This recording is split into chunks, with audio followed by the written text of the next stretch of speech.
Ayun, good morning guys. Meron na naman tayo bago pa center rito, isang double burner na standard. Ang problema niya guys ay stock up yung kabila. Itong kabila okay siya. Yan, yung kabila stock up, hindi mapihit guys. Ayan o. Yan, kung muna nangyayari dyan guys, kaya to nag-i-stock up. Pag natatapunan ng sabaw ng mga sinaing, mga linalaga natin na may sabaw, pag natapon dito yung tubig, kakalawangin po yung kasi bakal ho ito eh. Yan o. Kakalawangin yan. Dapat yan lumulubog yan. May spring ho yan dyan. Para naglalaro siya ngayon. Stock up na. Kaya hindi na mapihit. Papansin nyo to guys sa kabila. Although may kalawang na rin. Pero nagagalaw pa. Yan o. May tutulak pa ng kamater yan. Kabila hindi na talaga. Yan o.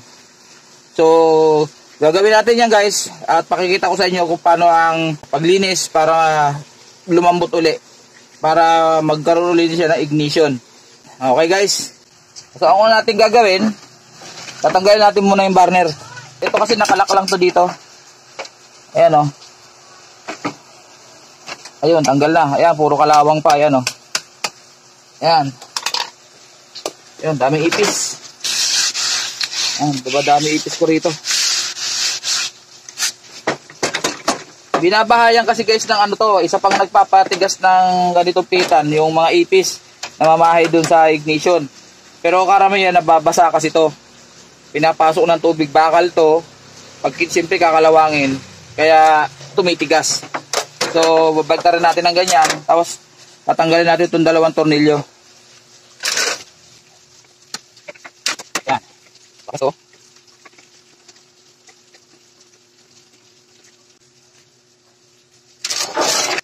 Huwag natin kalilimutan natin to guys, itong gasket mamaya doon sa tubo. Kailangan may balik ng maayos yan. Yan. Tapos tatanggalin natin to. Yung control. Ito ang gagawin natin guys. Ito ang hindi magalaw. Ito, hindi mapihit. Ayan o, tigas. Baklas. Ito, dalawang tornilyo rito. Pwede rin dito lang muna titingnan kasi minsan ito yung pinakang hammer dito, pag kinalawang hindi rin mapihit yan. So ito muna, mamaya natin ito buksan kung okay naman dito. Ay kung ito talaga ang problema dito sa may hammer, kahit din natin baklasin yung sa gitna. Dito natin malalaman natin dito. Ayan, nakita nyo guys. Ayan o, grabe kalawang o. So malamang ito na ang dahilan kung bakit hindi siya malagatik kasi sobrang kalawang nito. Ito kasing hammer to dapat naglalaro yan. At saka kung makita nyo guys, maraming ipis ay sa loob, maliit na iipis oh. Ayan oh. Ayan oh. Ayun, daming itlog na ipis, ayun oh. Ayan oh. Binabahayan kasi ito guys ng ipis. Ito lagi ang paboritong spot ng mga ipis. Diyan na nang itlog yung nanay. Ayan, hindi na siya nakalabas dyan. Yung mga ipis na maliliit na yan, lalaki na lang yan dyan. Halos di na sila makakalabas. So, malamang ito ang cause kaya hindi siya mapihit. Ngayon, pag natanggalan natin ito yung guys na hammer na sinasabi ko sa inyo. Ito yung naglalaro dito. Yan, diyan siya naglalaro. Yan yung naglalagatik. Pag pinihit natin to, tutulak siya ng spring, tapos bibitaw, papalo dito sa magneto. Ito. Ngayon, dahil kalawang na siya, hindi na siya makalaro. Ngayon, testingin natin to ngayon kung iikot na. So hindi pa rin. Kailangan natin baklasin yon. Sabay na natin. Kasi meron dyan tanso sa loob. Yung pinaka nagdi-distribute ng gas doon sa control. Stock up na rin yan. Pinasok na rin ng dumi yan. Kaya hindi na rin mapihit. Dalawang tornilyo lang yung gas. Pwede nyo nang hiwalayin yan. Ayan o. Ayan, ang daming ipis guys o. Daming ipis. Ayan o. Yan yung kanina dito, yan yung mga anak. Ito yung ito talaga yung marami. Ayan o. Ayan o. Grabe, nasa loob tayo kasi umuulan guys. Dapat sa labas tayo nagbabaklas na gano'n dahil yung ipis dito mamamahay sa shop ko yan. Ayan o. Dami. Kita nyo yun guys. Ayan o. Hindi maubos-ubos o. Ayan o. Yun. Kailangan mapatay natin yan guys. kasi dito yung ilalaki yan dito sa shop ko. Ayan guys, makikita nyo. Ayan o. Nain na siya ng kalawang. Ayan, hindi magalaw o. Ayan o. Ayun. Ngayon lang kumilos. Ayan o. Natuyo na yung kanyang lubrication kasi may lubrication to. Dapat natuyo na. Siguro sa tagal na rin ng gamit tapos binayang pa ng ipis kaya hindi na siya magalaw kanina. So, ay lumambot na siya na konti pero obligado linisin natin to. So, ayun guys, kumuha na tayo ng gas. Gas lang po ang ginagamit natin sa paglinis ng ating mga control. Yan, gas. Ngayon ito, yan kita nyo yung tinatanggal ko na yan na tanso na yan. Tatandaan po natin yan kung paano ang forma niyan, kung paano natin tinanggal. Kailangan ganun din natin ibabalik yan. Yan, kasi pwede nating maibalik ng baliktaran yan eh, ano, kasi pareha sila may gatla. Ayan o guys, ayan o. Tatandaan natin na kung ano yung forma na pagkatanggal natin, ganun din dapat ang pagbalik. Yan ang pinakapalatandaan natin yan, yung tinuturo ko na yan, yung sa lighter. Kasi may butas na maliit yan, tanso na yan. Yung pinakamaliit, yun ang pinakang nandun sa ibabaw. Kasi ang butas niya balit 4. Isang maliit, 2 magkabila sa tagiliran, tsaka isa sa ilalim. Yan, kailangan wag tayong magkakamali sa pagbabalik niyan dahil kung magkakamali tayo ng pagbalik ay maaring may sindi siya, tapos pag pinatay mo, pag inop mo na yung knob niyan, mayroon pa ring apoy kahit na naka-off position yung knob. Nakita niyo yung ginagawa ko na yan? Yan, tinutulak ko na yan. Yan yung pinupus natin na knob. Tutulak naman siya ng spring para lumapat yung pinakang o-ring dun sa seat para walang lumabas na gas. Yan, yan. Yung ginagawa ko na yan. Yan yung sa lighter. Na kahit minsan umaapoy pa rin yung lighter natin kahit na binitawan na natin yung knob. Yan, tapos pag tinutulak natin yan, ayaw pa rin matanggal, hipa natin. Yan, hipa natin para matanggal yung mga nakabara dun sa gitna, sa pagitan ng o-ring tsaka yung pinakang tanso na yan. Ayan, pag yung tumigil na yung gas, hindi na siya tumutulo lahat. Ibig sabihin nun, wala na siyang bara, wala na siyang nakakalso dun sa pinakang o-ring. Ayan, so yan, wala na siyang hindi na siya tumutulo. Andun sa dulo yung gas, makikita natin. Ayan. So yan, pag nakita natin naka-steady na yung gas, okay na yon, malinis na yon. Ito, saka na natin ngayon na susunod na yung mga pyesa. Kasi ito kahit na may mga alikabok to, walang problema dito. Lilinisan lang natin para maalwan siya pag binalik mamaya. Yung mga spring, yan o. Gamit tayo ng brass na pino. Ito, para mabawasan ng konti yung kalawang. May time na kailangan na paltan to. Pag naramdaman nyo na medyo malambot na dahil sa kalawang, paltan na. Kasi may trabaho yan. Yan. Tapos, ito. Ito, importante rin to. Kailangan malinis to. Yan, brass.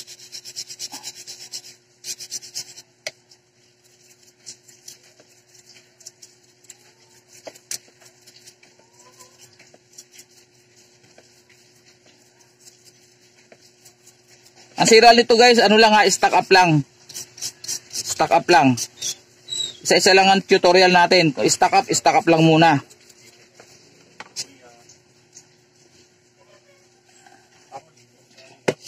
Ayun. Marami pa tayo dapat ituturo dito, isa-isa. May mga sira dito na ganito rin dapat ang procedure. Pero ito na, unahin muna natin yung stock up para hindi masyado mahaba yung video. Ayun, ito ngayon, pag nalinis natin yan, ito papapansin ko lang sa inyo to guys ha. Total binuksan na natin to. Kung makikita nyo to, mayroon ditong butas. Dito sa taas na to. Papunta yan dun sa lighter. Ito yung dito dumadaan yung apoy. Pag clinic natin, may apoy na lalabas yan dito, papunta dun sa burner. Tapos pag binitawan natin, mawawala dapat yon. Ngayon, minsan, click tayo ng click, walang apoy na lumalabas dun sa pinakang nozzle ng lighter. kasi ito barado. Itong butas na to guys, oh. Ito yung nakatutok doon sa taas. Susundutin natin yan. Minsan may nakabara dyan na parang mga tutuli. Yung dumi, yung umido. Yan. Yan, lilinisin natin yun. Kung sakaling may bara, wala naman tong bara, pinakita ko lang sa inyo. Pag binaklas natin to, isabay nyo na linis yun. Diba? So, set aside natin yan. Di tayo ngayon sa mga kasukasuan na kailangan malinis na. Ito yung hammer na to. Makikita nyo puro kalawang. Ayan o. Kailangan kasi to pag naglaro dito sa pinakang bahay niya, dapat maalwan yan. Dilinisin din natin yun mamaya. Ito. Yan, kailangan malinis to. Kailangan makinis. Yan, para madulas yung paglaro niya dun sa pinakang dinadaanan niya mamaya. Ayan. Pati yan, yung cover na yan. Ayan, diyan kasi tumatama yung pinakang taas ng hammer. Kailangan madulas din yan para pag clinic natin, hindi siya sasabit dun sa takip. Yan, yung loob, yung puro kanina, puro mga ihi kasi ng ipis yan eh. Kaya kinakalawang din. Kailangan malinis din na konti yan. Ayan.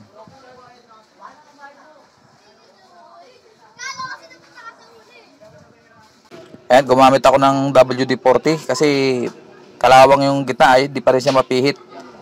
Bawasan natin ang dumi. Ayan. So, standby lang. Bababaran ko lang isa pang spray to. At mamaya itatry natin na pukpukin yan, dandahan.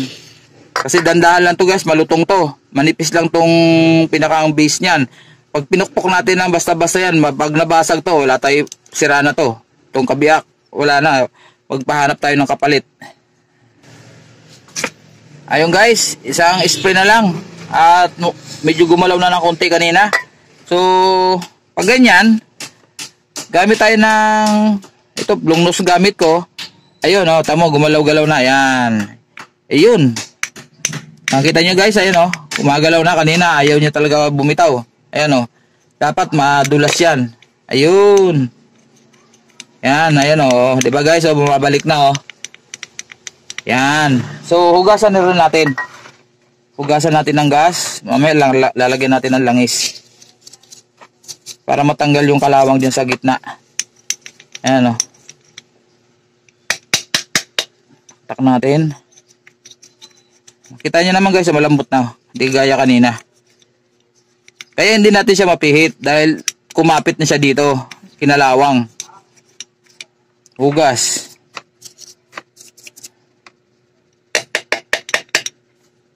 Itaktak natin maigi yung gas. Tapos konting punas. Nagmamadali yung customer guys. 10:34 na, ay 10:30, tama, 10:34 ng maga. Magluluto daw siya, kaya itong ginawa kong paglinis, madalian lang to. Ayan o, lagyan ko ng langis. Ito. Yan. Kasi magluluto siya, kailangan niya raw ng alas 11. Darating na yung kanya mga junakis galing sa school. So, kawawa naman. So, minadali na natin. Pero tama lang yung procedure na ginawa natin. Mas binilisan lang natin para makapagluto pa siya. Basta yung procedure na ginawa ko, ganun lang gagawin natin. Ito. Ito hindi ito masyado maselan. Basta buo pa tong dulo na to. Yan lang naman natitingnan dyan. Pag yan sira na, pudpud na, papalitan na rin natin kasi hindi niya na makakalabit yung hammer. Awasan lang natin ang kunting kalawang. Kasi yung kalawang na yan, pag di natin tinanggal, eh, kakainin niya uli yung mga katabi niyang bakal. Tama na yan guys. Tapos siyempre ito, damay na rin natin to. Ayan guys oh.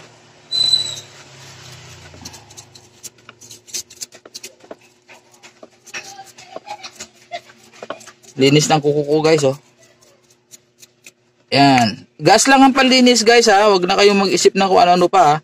Pero yung pampalambot ng kalawang, siyempre, WD-40.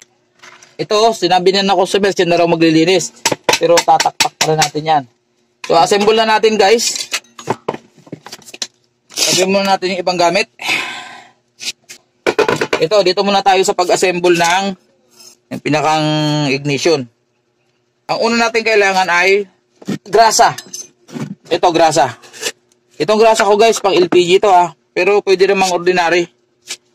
Pwede namang ordinary. Meron din lang naman ako nahingian na technician din, nakatropa natin. Yan kasi ang requirements sa mga pagre-repair ng mga LPG equipments.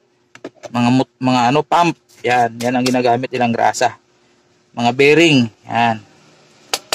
So, gaya na sinabi ko sa inyo kanina, tatandaan nyo lagi kung saan nakaposisyon itong butas na yan na maliit na yan. Papaliwanag ko na rin sa inyo mamaya. May ikling paliwanag lang. Kunting grasa lang guys. Kung walang grasa, pwede rin langis. Iwasan nyo lang na mabarahan tong butas na yung maliit na yan. Itong malalaki, walang problema dyan.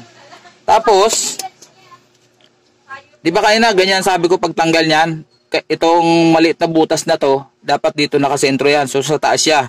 Kasi ito sinusundan natin eh. Pag nagkamali tayo ng lagay niya, ganyan, ito mangyayari. Kasi dito yung plants niyan, dito yung pinakantubo, dito. Ito sa kalan, to, yung pinakantubo nito. To. Pag nagkamali tayo ng lagay, binaliktad natin, ito guys mangyayari. Nakikita nyo, nasa ilalim yung butas, ayun o. Nasa ilalim, ayan. Kita ba? Ayun. Pag nagkamali tayo ng lagay niyan, ibig sabihin, hindi pa natin binubuksan yung kalan, ito, hindi pa natin pinipihit, may papasok na gas. Ayun kasi andun yung butas, nasa plants niya. Kaya ang tamang paglagay niyan, dapat itong sa taas na to, itong butas, dito. Kasi, pag nilagay natin yung plant, pag binuksan natin yung LPG, regulator natin, yung gas, papasok na sa hose yun, papunta sa tubo, papunta na rito. Pag dito natin nailagay yan, kasi parehas din eh, pwede rin, andito yung tapyas niya, no? Pag dito natin nilagay yan, andito mangyayari, ayun, ang butas, ayun. Hindi pa tayo nagbubukas ng ignition, may pumapasok na gas, pwede na lumabas dito yan. Okay? So, kailangan dito sa taas. Okay? Tapos, pag nilagay na natin to, ito kanina, sinabi ko sa inyo, kung ano posisyon nito, nung pagtanggal nyo, doon din dapat ibabalik. Yan, ganyan. Nasa baba tong pinakandila-dila niya. Tapos, dito naman tayo. Dito. Yan. Itong flat, pag standard, ditong half moon na to, dapat sa taas yung flat. Yung may hiwa. Sa taas yan. Ngayon, unahin natin itong magneto. Ito guys yung magneto na tinatawag to. Dito natin ipapasok yan. Kung sa tingin nyo kaya nyong gawin to, gawin nyo guys. Huwag nyo nandalin sa paggawaan. Basta tandaan nyo lang kung paano nyo binaklas, dapat ganun din ang pagbalik. So yun yung magneto, ito kasunod. Itong pinakampaan niya, dapat dito yan sa unahan, banda dito. Dito yan nakalagay, yan, ganyan. So ganito ang trabaho niyan guys, dito naglalaro yan. Yan dyan. Tapos, yung spring. Ito. Ang paglagay na spring, kung mapapansin nyo, kita ba? Ito, yung pinakang, meron siyang naka-letter L dyan, ayan o. Yan. Ito. Tapos ito naman, meron din sa gitna. Ayan o. Kasi ito may hiwa to. Pakita ko nga pala sa inyo. May hiwa yan guys, ayan o. Ayan. Dito yan nakasalpak. Ayan, ito. Dito yan nakasalpak. Ganyan. Sa loob, mamaya. Pero hindi natin may lalagay ng sabayin magkakadikit yan. So, kailangan ito muna. Tapos, yun, yung kanal na yun, tsaka dito natin, kailangan nakatama yun doon sa kanal sa hiwa. Yan. Tapos, didi natin ito ng bagya, tutulak natin to rito. Yan. Kaganyan na siya, yun. Yung pinakang balagbag na gano'n. Tapos ito, lagyan din natin ng konting langis. Ay, grasa. Pwede rin langis. Yan, ganyan lang, konti. Tapos ito, lagyan ng konti langis. Konti lang. Tapos, habang nakadiin dito, huwag nyo bibitawan niya kasi tumatalsik minsan yan. Dahil yung spring, pag malakas spring. Dito sa kalawit, sa butas, ayan. Tapos, habang tinatanggal tong daliri, i-slide nyo yan ganyan. Yan, ganyan. Tapos, ibalik na natin yung pinakang tornilyo niya. Yan. Siyempre, higpitan natin. Yan. Yan. So ito guys, ito pag kinalabit yan, yan o, bibitaw yan, magpuproduce ng kuryente. Pag pumalo yan dun sa magneto, magpuproduce ng kuryente yan. Ito naman yung pinakang stopper doon sa loob. Lagyan natin ng konting grasa, tapos pasok natin dito. Yan. Yun. Ayun na guys, yan yung pinakang stopper. Yan. Ayun, ilagay na natin. Tapos balik tayo rito. Hawak ng isang hinlalaki, tapos sentro natin yan doon para dito yung guys, dito ito. Itong flat na yan ang nakasentro dapat doon sa gitna, doon. Yan, salpak na siya. Tapos tornilyo siyempre. Tornilyo. Magipit na ako sa oras guys, pasensya na ha. Na madali ko na talaga to. Yan. Tapos ang lang, magpapit. Yan. Anting nyo. Yan. Okay. Tapos balik natin to rito. Tapos testing natin guys kung okay na siya. Ayun. Ayan o. Okay. Balik na natin. Ito guys, lagyan natin lagi ng langis to. Kahit yung use oil, yung mga sa mantika, pinagtrituhan nyo, pwede nyo lagyan ng langis to. Tapos, pag nalagyan nyo ng langis, itulak-tulak nyo ng gano'n para pumasok yung langis dun sa loob. Para kahit medyo 2 araw, 3 araw na hindi natin gagamitin, hindi siya kakalawangin. Pinaka-preventive natin na tips. Lalagyan natin ng langis lagi yan. Kasi yan lagi ang problema pag kinalawang yan. Hindi natin mapipihit yan. Okay? So, ipasok na natin dito. At matesting na natin. Ito, punasan natin ng konti. Ito. Tapos, ito pa lang ang gasket. Ayan. Yung pinakang gasket niya sa flange. Lagyan din natin ng grasa. Kunting grasa lang. Ito din sa kabila. Yung lumalapat dun sa control. Ang purpose nitong grasa, nagsiserve na rin siya as in parang sealant. Pero ang purpose ko naman dito is, kasi tinanggal natin to, di ba? Lagyan ko ng grasa para hindi siya na gumagalaw dyan. Yan. So kahit nagalaw-galawin mo siya ng ganun dahil nakadikit siya dun dahil may grasa. So hindi siya matatanggal.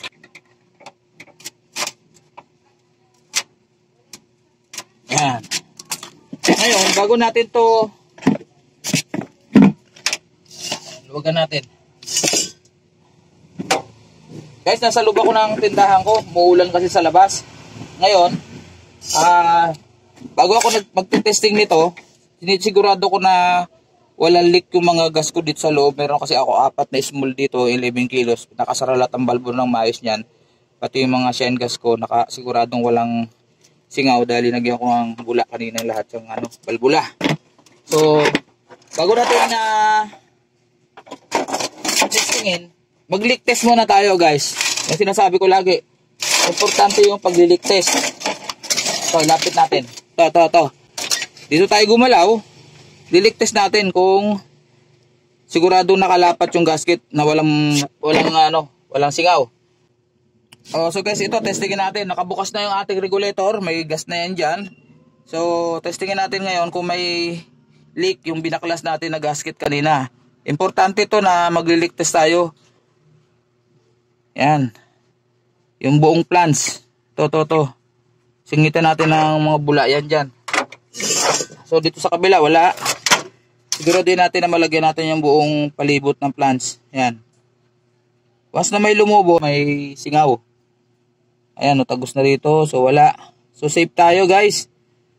Ngayon, kahit hindi natin ginalaw doon sa kabila, dahil wala namang problema to, try natin na higpitan tong mga tornilyo na to. Kasi minsan maluwag yan eh. So mahigpit naman siya. Pero ang tanong, okay pa ba yung kanyang gasket? Kasi katagalan, napipipi yung gasket guys. Napipipi yung gasket katagalan. Minsan din natin alam, mahigpit na to pero singaw na rin dahil pipi na yung gasket. So, pinakanda best, mag-leak test tayo. So, yan o. Punuin natin ng bula, yung palibot ng flange.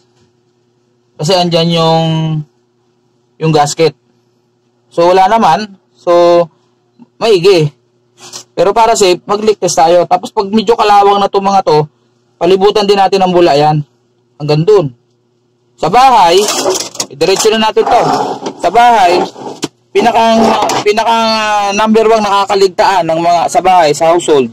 Itong dugtungan ay yung pinakang clamp dito. Minsan mahigpit ang clamp pero gumagalaw pa ng gano'n, umiikot-ikot yung hose. Minsan may leak yan. So kailangan lagyan din natin ng bula to dito. Ito yung pinakang ng dugtungan ay pinakang hose. Dulo. So pag walang lumobo, okay tayo. Pero pag ang hose clamp nyo ay gumagalaw-galaw ng gano'n, ay yung hose, andyan yung clamp, mahigpit na, pero naipipihit nyo pa rin to ng gano'n. Magpalit na kayo ng hose o kaya hanapin nyo dito yung medyo malambot pa na kaunti. Putulin nyo, dun, ilipat nyo dun. Tanggalin nyo yung dati. Kasi, ibig sabihin, matigas na yung hose, hindi nyo na naiipit yung tubo. So, hahanap tayo ng part na medyo malambot pa. Kung mahaba pa naman yung hose nyo, pipisilin nyo ng ganun. Pag medyo hindi na napipisil, wag na yon. So, hanapin natin yung medyo malambot. Doon tayo magputol, tapos tanggalin natin tong luma, ilipat natin doon, yung bagong putol. Para ma-check natin na naiipit natin yung tubo ng hose clamp. Okay? So, testingin na natin, guys. So, ito yung tinanggal ko. Ito yung kanyang burner. Ang kanyang burner, guys, ay disalpak lang, ayan o. May dalawang hiwa. Ito yung pinakang papasukan niya. So, ganun din lang. Ganyan. Tapos, testing lang muna. Mamaya natin higpitan. Tingnan natin kung sisindi. Ayun. Nakita nyo yung guys, yung lighter kanina. Pag sira yan, yung stack up, yung pinaliliwanag ko sa inyo kanina, yung pinusundot ko, lilinisan ko yung tanso. Ito mangyari nun. Yan. Lagi nakasindi. Yan. Dapat pag binitawan natin yan, mawawala yung lighter. Dito lang maiiwan. Yun yung purpose nun. Kaya tinutulak yun. Pag tinulak yun, may lalabas na gas. Pag binitawan, sasara yun. Pero pag binitawan nyo at mayroon pa rin apoy dito, yun ang problema nun. So kailangan baklasin nyo, lilinisin. Kung di nyo kayang linisin, dalhin nyo sa mga technician na malapit sa inyo para magawa ng paraan. Okay? Kasi nag-aapoy dito yan. Masusunog ito. Makikita nyo, nag-yellowish yung pinakang ganito nyo. Lalo na guys, kung ang gas tube nyo ay yung glass top na tinatawag, yung kulay itim, yung salamin. Ang delikado kasi guys, hindi natin nakikita yung dito sa ilalim. Kasi ito, may patungan ako dito. Bagay, may mga paliwanag na ako sa mga nakaraang videos. Pag ganito kasi ang patungan ng glass top, guys, ganito yung patungan. Halos sarado-sarado yan. Hindi mo makikita yung gas dito sa yung lighter dito sa ilalim. Nakikita nyo lang yung apoy dito sa burner. Let's say ito nakapasok sa loob kasi hindi naman to para dito eh. Pinaliwanag ko lang sa inyo na pag yung lighter, maybe kung malakas yung lighter, gaya nito. Yung ganyan, kikita. Ay paano kung mahina lang, andito lang sa ilalim? Nakatutok niya sa salamin, guys. Nakatutok sa salamin yung apoy na mahina. Diba? So, mag-iinit to, yung salamin, nagsashatter dyan minsan, lalo pag natapunan ng konti sabaw, tubig na pinapakulo natin. So, yun sinasabi nila na delikado daw dahil nagsashatter, nababasag, sumasabog.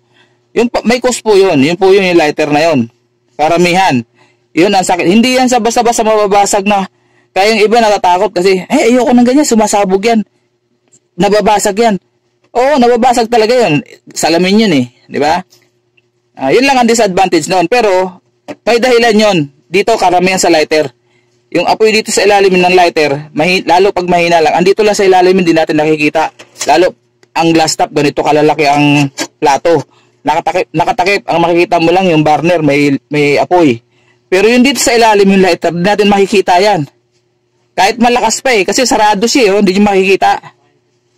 Yun ang problema doon sa glass top. So, pag natapunan ng tubig dito, siyempre, nagsashattered yun. Salamin yun eh. Alam niyo naman ang properties ng salamin. Breakable yan. Kahit sabihin mo pa, tempered glass pa yan. Diba? Okay. So, sa kabila, testingin natin kung sisindi to. So, okay siya. Walang problema. Ayun guys, oh. Ayan, oh. Walang problema, oh. Oh. Pero, Total, andito na. Konting linis.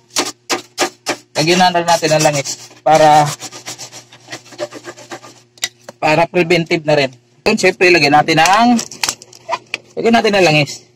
Ito gagawin nyo, ulitin ko pag yung hindi na, tapos na tayo gumamit, lagyan ng langis yan, tapos itulak-tulak nyo lang.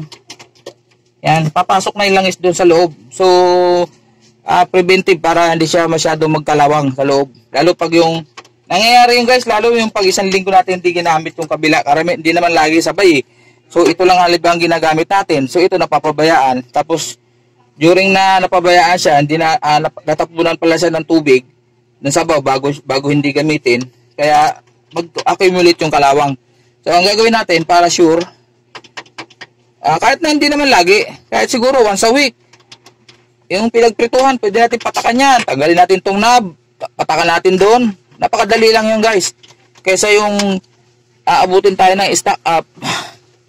Buti na lang kung malapit kayo sa pagawaan. Itong mayroon nito, 3 kalye lang ang pagitan, kaya hindi masyado problema. So, ayun guys.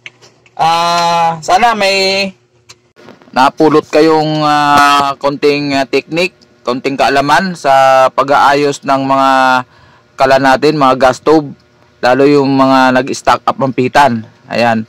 Kahit na single burner yan, double burner, o glass top man siya, ganun lang ang paraan para magamit natin ng maayos, para malambot natin siyang mapipihit.